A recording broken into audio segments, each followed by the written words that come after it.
இப்போ ஆயிலர்-டோஷியன் ஃபங்க்ஷன் பார்க்க போறோம்.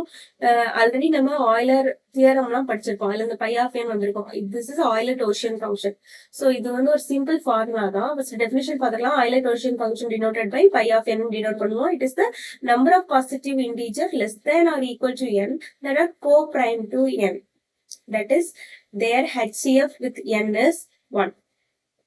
ஸோ இது ரீட் பண்ணும்போது புரியாது, நம்ம எக்ஸாம்பிள்ஸ் பார்க்கும்போது புரியும். இப்போதைக்கு ஜஸ்ட் பார்த்துக்கலாம் phi of n and phi of p. இப்போ வந்து ஒரு நம்பர் பிரைம் நம்பரா இருக்குன்னு வச்சுப்போம். பை ஆஃப் பி எப்படி கண்டுபிடிக்கணும்? Euler totient function p - 1 is the formula. பிரைமா இருக்கும்போது p - 1 is the formula.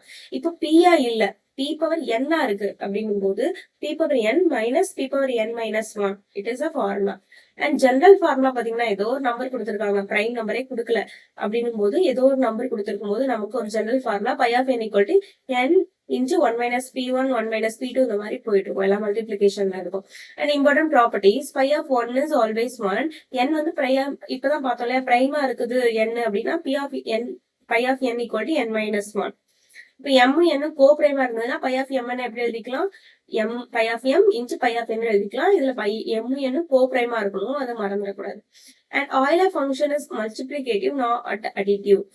Euler function வந்து எப்பவுமே எப்படி இருக்கும்? மல்டிப்ளிகேட்டிவா இருக்கும், ஆனா அடிட்டிவா இருக்காது. So these are the important properties. And some solved example. Find pi of 1. Pi of 1 1 ன்னு நம்ம ஆல்ரெடி பார்த்தோம். Pi of 1 value is 1. And pi of 7. 7 வந்து prime number. Prime numberக்கு நம்ம என்ன ஃபார்முலா போடுவோம்? Pi of p வந்து ஒரு பிரைமா இருந்ததுன்னா formula is p minus 1. So 7 minus 1 is 6. Now 13. 13 is also prime number. So n minus 1. So 13 minus 1 is the answer.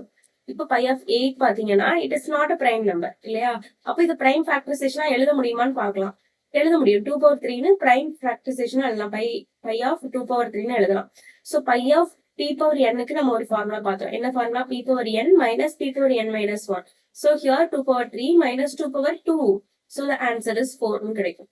Okay, இப்போ by of 9. 9 பாத்தீங்கன்னா factorisation எழுதலாமா? 3 power 2ன்னு. அப்போ ஃபார்முலா என்னது? p power n minus p power n minus 2. So here 3 power 2 minus 3 power 1. So the answer is 9 minus 3. Answer is 6.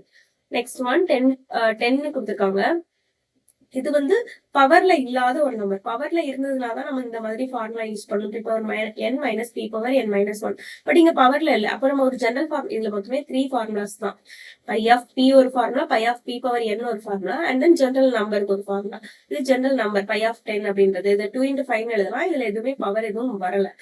And இது 2 நம்பராவும் இருக்கு, 2 நம்பரோட மல்டிபிளிகேஷனா இருக்கு. So அப்படி இருக்கும்போது நம்ம 10 போட்டுட்டு 1 minus 1 by p1 1 minus 1 by p2 ஒரு ஃபார்முலா பாத்தீங்கன்னா ஜெனரல் ஃபார்முலா, அதை போடணும். இது வந்து எது வரைக்கும் போகும் அப்படின்னா இந்த 5 இங்க 5 into 2 into 5னா 5 வரைக்கும் போகணும்.